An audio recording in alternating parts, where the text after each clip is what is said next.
الحمد لله وكفى وسلام على عباده الذين اصطفى اما بعد. کل قرآن پاک کے مقدمے سورۃ الفاتحہ پر روشنی ڈالی گئی تھی.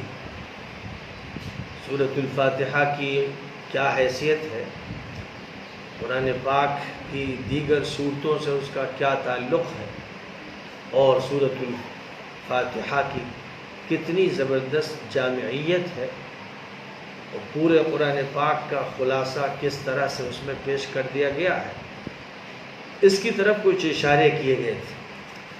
اب اس کے بعد قرآن پاک کی صورتوں کا آغاز سورۃ البقرہ سے ہوتا ہے، اور البقرہ کا جو لفظ استعمال کیا گیا ہے اس سے ایک خاص قسم کی گائے مراد ہے.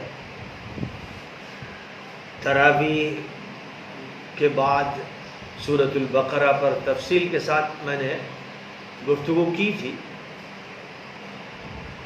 سورہ آل عمران سے پہلے 2 تراویح میں سورۃ البقرہ پڑھی گئی تھی اور اس کا خلاصہ پیش کیا گیا تھا. پھر کل شب میں سورۃ آل عمران کا خلاصہ پیش کیا گیا. آج ظہر کے بعد کے اس درس میں سورۃ البقرہ کا آغاز کیا جا رہا ہے، اور اس درس میں ایک رکوع یا 2 رکوع کی تلاوت ہوگی، ترجمہ ہوگا اور مختصر تفسیر بیان کی جائے گی. جو میں نے ترجمہ قرآن میں جو آخری وحی کے نام سے شائع ہوا ہے، اس ترجمہ قرآن سے پہلے قرآن کے موضوعات پر مقدمات بھی ذکر کیے گئے ہیں، اور پھر قرآن پاک کی جو 114 صورتیں ہیں، ان 114 صورتوں کو کس طرح سے آج کی ایک عصری کتاب کی شکل میں پیش کیا جائے کہ قرآن کے مضامین کا سمجھنا آسان ہو جائے اور قرآن کی ترتیب سمجھ میں آ جائے، اس کے لیے میں نے 114 صورتوں کے موضوعات کو سامنے رکھ کر قرآن پاک کو 15 ابواب میں منقسم کیا ہے. ظاہر ہے کہ اس اعتبار سے ایک باب میں کئی صورتیں ہیں، بڑی صورتیں کم تعداد میں اور چھوٹی صورتیں زیادہ بڑی تعداد میں ہیں. تو قرآن پاک کو اس طرح سے پیش کرنے کی کوشش کی گئی ہے کہ آج کا قاری اس کتاب کی حیثیت سے پڑھے، اس کو یہ نہ محسوس ہو کہ آج سے 1450 سال پہلے کتاب اتاری گئی تھی اور ہمارے اور اس کے درمیان بڑے فاصلے ہیں. اتنے قدیم زمانے کی کوئی کتاب بھی دنیا میں ایسی نہیں ہے کہ جس کو آج کے دور کا قاری آسانی سے سمجھ لے. زبان میں فرق ہو گیا ہے، تعبیرات میں فرق ہو گیا ہے، مضامین کے انداز میں فرق ہو گیا ہے، لیکن قرآن پاک کا جہاں تک تعلق ہے وہ ہمہ وقت تازہ ہے، سرسبز ہے، شاداب ہے، اور ہر دور کی کتاب ہے. یہ 1450 سال پہلے کی کتاب نہیں ہے، بلکہ جس وقت بھی اس کو پڑھیے تو تازہ بتازہ مضامین کے ساتھ یہ کتاب آپ کو مخاطب کرتی ہے. اور اس کتاب کی ترتیب میں ایک نیا طریقہ اختیار کیا گیا ہے. علامتی نام صورتوں کے رکھے گئے ہیں، مثلا گائے کی سورہ، عمران کا خاندان، خواتین کی سورہ اور دسترخوان کی سورہ. یہ نام آدمی سنے گا تو تعجب کرے گا اور اس کی کچھ سمجھ میں نہیں آئے گا. ظاہر ہے کہ علامتی نام اختیار کیے گئے ہیں، اور ان علامتی ناموں کی توضیحات تفسیر کی کتابوں میں فرمائی جاتی ہیں.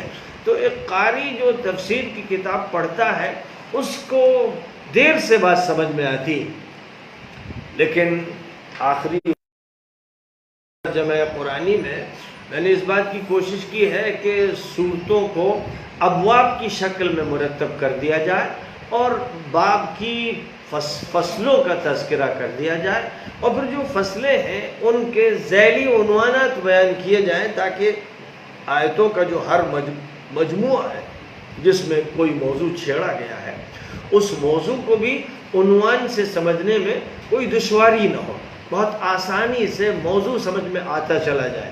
تو پہلا باب جو قرآن پاک کا طے کیا گیا ہے اس کا عنوان ہے یہودیوں اور عیسائیوں کی تحریفات اور انحرافات اور امت مسلمہ کی تشکیل۔ اب یہ باب 4 فصلوں پر مشتمل ہے۔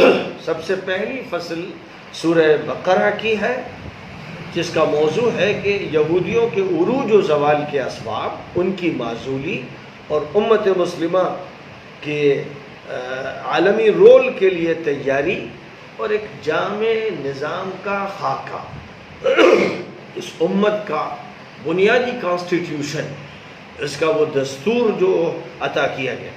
فصل دوم سورہ آل عمران ہے، جس کا موضوع خاندان عمران اور عیسائیت کے مغالطے اور معرکہ حق و باطل کے ذریعے امت مسلمہ کی ایمانی، دعوتی اور جہادی تربیت۔ فصل سوم سورۃ النساء سے متعلق ہے، جس کا موضوع ہے خواتین کے حقوق و واجبات اور اسلامی معاشرتی نظام اور امت اسلامیہ کے تشخص کے تقاضے۔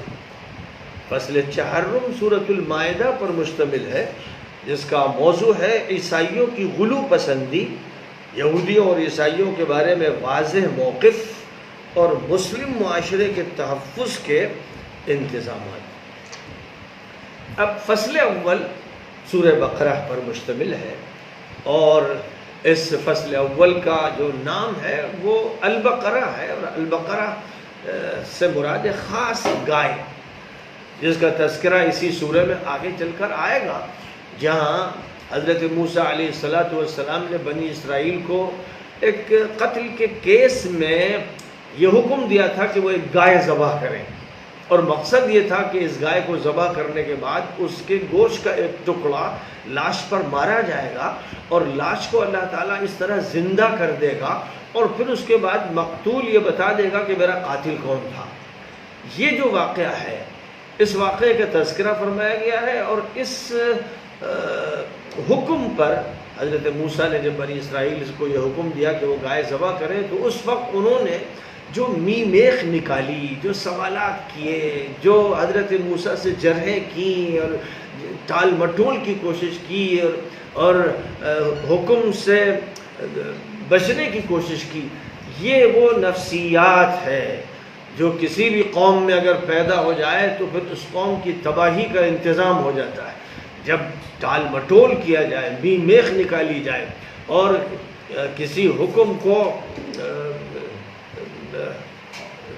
انجام نہ دینے کی کوشش کی جائے، تو اس کا مطلب یہ ہے کہ اندر ایسا بگاڑ ہے اور اتنی خرابی پیدا ہو چکی ہے کہ اب ایسی قوم قابل اعتماد نہیں رہ گئی، اور یہی وجہ ہے کہ اس کو عنوان بنا کر یہودیوں کو دنیا کے نظام سے برخاست کیا گیا، اور یہ بتایا گیا کہ مسلمانوں کو چارج دیا جا رہا ہے۔ اس لیے اس کا جو عنوان ہے فصل اول کا وہ یہ ہے کہ یہودیوں کے عروج و زوال کے اسباب اور ان کی معزولی اور امت مسلمہ کی عالمی رول کے لیے تیاری اور جامع نظام کا خاکہ، یہ فصل اول کا عنوان ہے۔ اب اس عنوان کے بعد آج کے سبق میں اس سورہ پاک کی جو ابتدائی 20 آیتیں ہیں ان کو آپ کے سامنے پیش کروں گا، کیونکہ یہ پہلا موضوع ہے جو اس فصل میں چھیڑا گیا ہے، اور اس موضوع میں اللہ تعالیٰ نے 3 قسم کے لوگوں کا تذکرہ فرمایا ہے۔ نمبر 1 اہل ایمان، نمبر 2 کافر، نمبر 3 منافق۔ یہ 3 قسم کے لوگ ہیں جو معاشرے میں ہوتے ہیں، ماننے والے ہوتے ہیں، نہ ماننے والے ہوتے ہیں، اور بیچ کے ہوتے ہیں۔ جو تھالی کے بیگن بن جاتے ہیں یا آستین کے سانپ بن جاتے ہیں، جن میں دوغلا پن ہوتا ہے، جو کہتے کچھ ہے اور دل میں کچھ رکھتے ہیں. یہ 3 انسانی کردار ہیں اور ہر دور میں رہے ہیں. کبھی کسی کی تعداد زیادہ ہو جاتی ہے، کبھی کسی کی تعداد زیادہ ہو جاتی ہے. تو اب ان 3 کرداروں کے بارے میں اللہ کیا ارشاد فرما رہا ہے، ذرا اس کو سماعت فرمائیے. بسم اللہ الرحمن الرحیم. الف لام میم ذالک الکتاب لا ریب فیہ ہدی للمتقین الذین یؤمنون بالغیب ویقیمون الصلاة ومما رزقناہم ينفقون والذین یؤمنون بما انزل الیک وما انزل من قبلک وبالآخرة هم يوقنون أولئك على هدى من ربهم وأولئك هم المفلحون.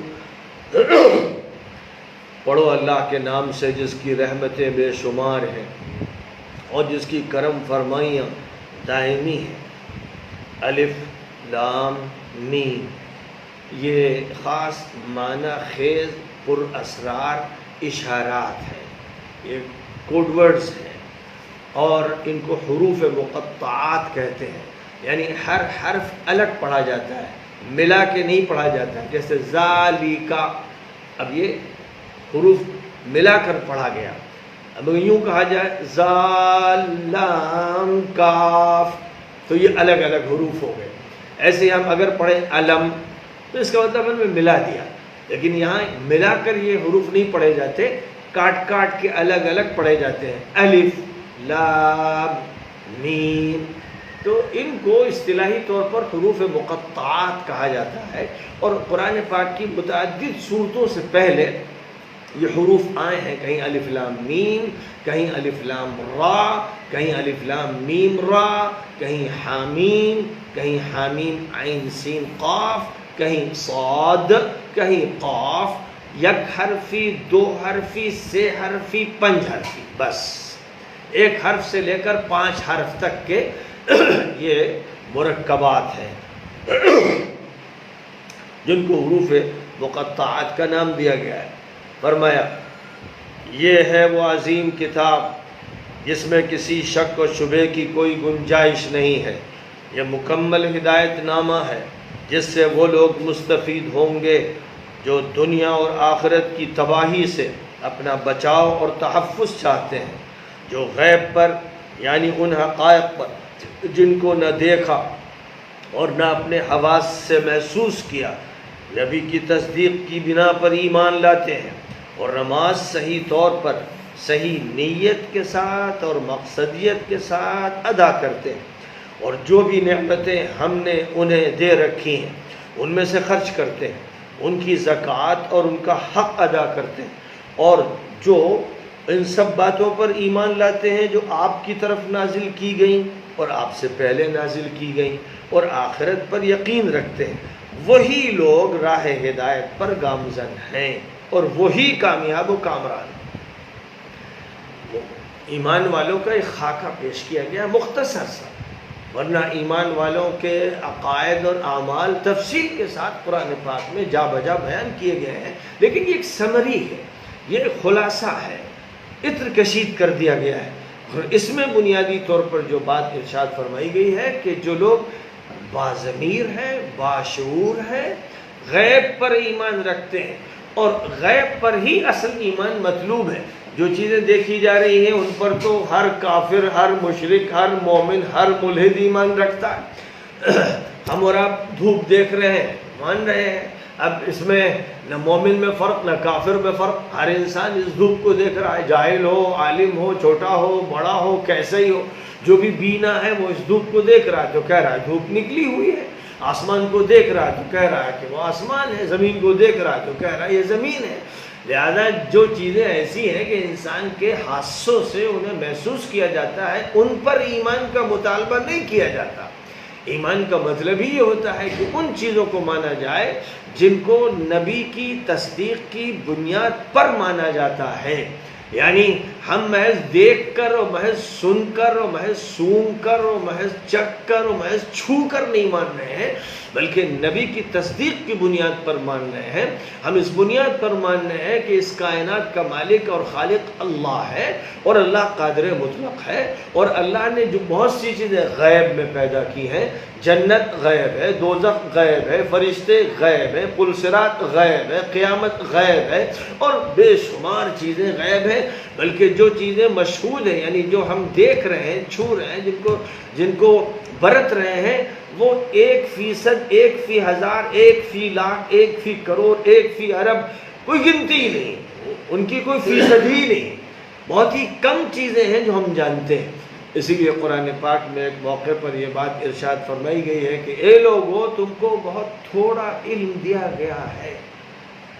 ایک زمانہ تھا کہ انسان دھوکہ کھا جاتا تھا کچھ پڑھ کر کے، ہم نے بہت پڑھ لیا، لیکن آج کی سائنس نے یہ بات ثابت کر دی ہے۔ اب سائنسداں بھی یہ کہتے ہیں کہ انسان کی جو معلومات ہیں وہ ریگستان کے ایک ذرے کے برابر نہیں، کیونکہ اس کائنات میں جیسے ریگستان کے ذرے ہیں، ویسے ہی تو بڑی بڑی زمینیں، اور اس زمین سے بڑی زمینیں، کرے، سیارے، ستارے، پھر ان کی کہکشائیں موجود ہیں۔ یعنی دوربینوں سے دیکھ کر ایک اندازہ کیا گیا ہے کہ ان کی تعداد کا شمار نہیں۔ تو ظاہر ہے کہ زمین پوری وہی ہماری نگاہوں کے سامنے نہیں، پورا شہر نگاہوں کے سامنے نہیں، جہاں ہم بیٹھے ہیں اس کی تہوں میں سینکڑوں میل تک کیا کیا ہے، ہم اس سے واقف نہیں، اور اسے چھوڑیے خود ہم اپنے سے واقف نہیں ہیں۔ ہمارے دماغ کے جو سیلز ہیں ہم ان سے واقف نہیں، ہم اپنی روح سے واقف نہیں، ہم اپنے باطن کی بہت سی چیزوں سے واقف نہیں، تو پھر ہماری جہالت کی کوئی انتہا نہیں ہے۔ ہمارے پاس جو علم ہے وہ ایک ذرہ بے مقدار ہے۔ لہذا نبی کی تصدیق کی بنیاد پر ہم جن چیزوں کو مانتے ہیں وہ ایمان کا حصہ ہے۔ اب اس کے بعد اللہ تعالیٰ نے اس مقام پر مسلمانوں کی پہچان کے لیے 2 چیزوں کو ذکر کیا ہے، ایک بدنی عبادات، ایک مالی عبادات۔ یعنی ایک طرف بدن انسان کا، ایک مومن کا بدن بھی اللہ کے حوالے ہونا چاہیے اور مال بھی اللہ کے حوالے ہونا چاہیے، اور بس اس کے علاوہ ہوتا کیا؟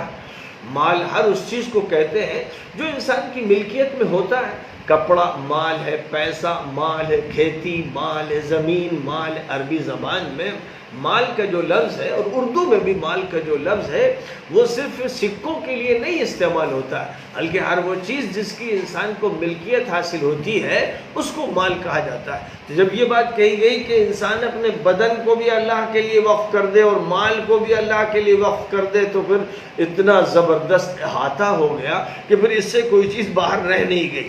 اور پھر اس کے بعد ایمانیات ہی کے سلسلے میں یہ فرمایا گیا کہ اللہ نے جو کتابیں بھی اتاری تھی ان پر ایمان ہونا چاہیے، اور جو آخری کتاب قرآن کو اتارا ہے اس پر ایمان ہونا چاہیے۔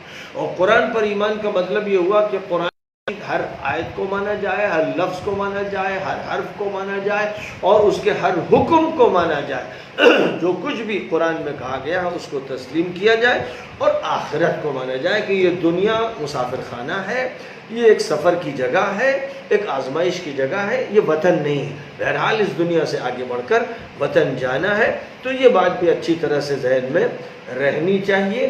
اور اگر یہ بنیادی اوصاف ہیں تو پھر کامیابی پھر ہاتھ سے نہیں جانے والی ہے۔ اللہ نے فرمایا کہ ایسے ہی لوگ ہدایت یافتہ ہیں اور ایسے ہی لوگ کامیاب ہیں۔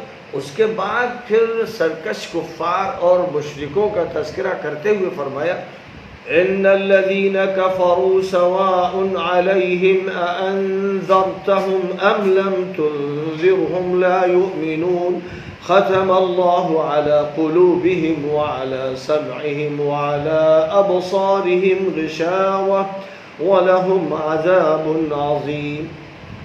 جو لوگ منکر ہیں، احسان ناشناس ہیں، کٹے کافر ہیں، ضدی ہیں، عنادی ہیں، ان کے لیے تو برابر ہے۔ آپ انہیں آگاہ کریں، خبردار کریں یا نہ کریں، وہ ماننے والے نہیں۔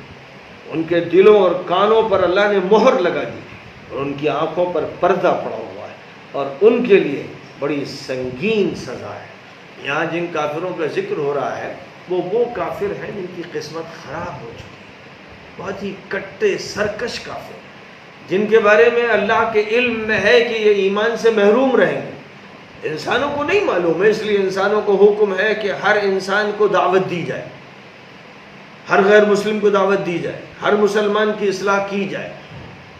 کتنی کوششیں ہوتی ہیں ایک مسلمان کی اصلاح پر، وہ ٹھیک ہو کے نہیں دیتا، اور کتنی کوششیں ہوتی ہیں غیر مسلم کو اسلام کی دعوت کی اور وہ قبول کر کے نہیں دیتا۔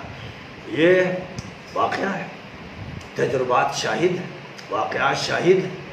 تو اللہ کے پاس تو جو علم ہے وہ ماضی کا بھی ہے اور حال کا بھی ہے اور مستقبل کا بھی ہے، اور ہر چیز کا علم ہے۔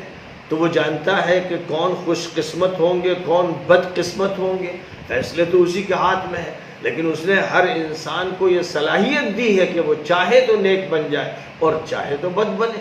اب اگر کوئی آدمی خود اپنی قسمت پھوڑنے کے لیے تیار ہو اور وہ اپنی آنکھوں کا استعمال نہ کرے، کان کا استعمال نہ کرے، زبان کا استعمال نہ کرے، دماغ کا استعمال نہ کرے، دل کا استعمال نہ کرے، لکڑی بن جائے، پتھر بن جائے، جانور بن جائے، تو پھر اس کی ہدایت کا کوئی انتظام نہیں ہو سکتا ہے۔ تو آدمی طے ہی کر لے کہ مجھے خودکشی کرنا ہی ہے، اور وہ خودکشی کرنے کی پوزیشن میں ہو، وہ زہر کھا ہی لے اور اپنی گردن پر چھری چلا ہی دے اور کسی بلندی سے کہیں پر گر کر اپنے جسم کے چتھڑے کر ہی دے، اس کا مطلب یہ ہے کہ وہ اپنے برے انجام کے لیے تیار ہو چکا ہے اور وہ اپنا خراب خاتمہ کرنا چاہتا ہے۔ یہاں ایسے کٹے کافروں کا تذکرہ فرمایا گیا ہے، اس کے بعد منافقوں کا ذکر ہے، لیکن اب میں سبق کو مختصر کرتے ہوئے بات ابھی یہیں پر ختم کر رہا ہوں۔ اہل ایمان کا ایک خاکہ پیش کیا گیا، کٹے اور ظالم کافروں کا ایک مختصر سا خاکہ پیش کیا گیا۔ وہ تو کیونکہ مکہ مکرمہ میں، مدینہ منورہ میں، پورے جزیرۃ العرب میں موجود ہی تھے، صبح شام انہیں دیکھا جا رہا تھا، اور 13 سال نبی کو انہوں نے مکے میں ستایا، صحابہ کو ستایا، گرم ریت پہ لٹایا، سینے پر پتھر کی سل رکھی، ان کو جلایا اور جھلسایا، یہ سب وہ کرتے رہے۔ ان میں جس کو ہدایت ملنی تھی بعد میں ملی، جس کو نہیں ملنی تھی وہ کفر پر مر گیا۔ تو بہرحال ان کی پہچان مشکل نہیں تھی۔ سب سے زیادہ مشکل پہچان ہوتی ہے آستین کے سانپوں کی، سب سے مشکل پہچان ہوتی ہے منافقوں کی۔ یہ گھسپیٹیے ہوتے ہیں، یہ اچھے لوگوں کے بیچ میں ہوتے ہیں، یہ مسجد میں بھی ہوتے ہیں، یہ روزہ بھی رکھتے ہیں، یہ عید بھی مناتے ہیں، یہ آپ کے ساتھ اٹھتے بیٹھتے ہیں، یہ آپ کے رشتہ دار ہوتے ہیں، آپ کے گھر کے لوگ ہوتے ہیں، انہی میں منافق ہوتے ہیں۔ ان کی پہچان بہت اہم ہے، اس لیے قرآن پاک کی 5 آیتیں اس مقام پر ایمان والوں کے بارے میں ہیں، 2 آیتیں کافروں اور مشرکوں کے بارے میں، اور 13 آیتیں منافقوں کے بارے میں۔ ان کا زیادہ تفصیل سے تذکرہ کیا گیا ہے، اس لیے انشاءاللہ کل منافقوں کے موضوع پر گفتگو ہوگی، جو اسی سبق کا ایک حصہ ہے۔ وآخر دعوانا ان الحمد للہ رب العالمین۔